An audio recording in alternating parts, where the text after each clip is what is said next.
बेहतरीन drama serial दर्रार के इस एपिसोड में आप देखेंगे कि सजल जो है वो इरहा से बदला लेने की ठान बैठी है। लेकिन वो ये भूल गई है कि उसने अपनी माँ को हमेशा के लिए खो दिया है। आप देखेंगे कि वो शहीर से कहेगी कि मुझे इस चीज़ का दुख नहीं है कि इरहा को मेरी सारी हकीकत सामने आ गई है, यानी मेरे बारे में सब कुछ पता चल गया है।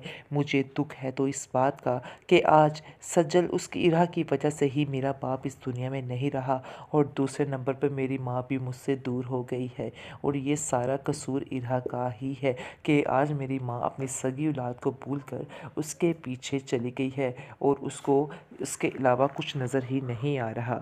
उसके बाद आप देखेंगे कि इरहा जो है वो कहती है उसकी अपनी चच्ची से कि मैं बहुत ज़्यादा परेशान हूँ और मैं सोच रही हूँ कि आपने मेरे लिए अपने सगे रिश्ते खो दिए।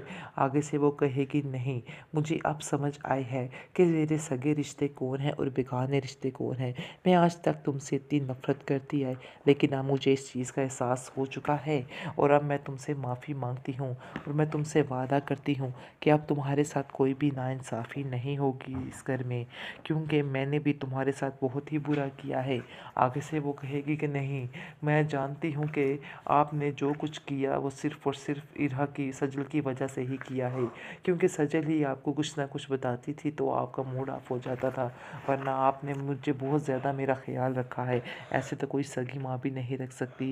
वैसे जो कुछ भी हुआ मैं भूल चुकी हूँ, मेरे दिल में आपके बारे में कुछ भी नहीं है, इसलिए आप भी पुरानी बातों को याद करके अपना मूड मत ख़राब किया करें, कोई फ़ायदा ही नहीं है।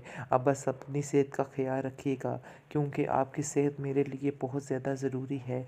इसलिए मैं चाहती हूँ कि आप सारी टेंशन से दूर रहें और सिर्फ़ अपना ख्याल रखें।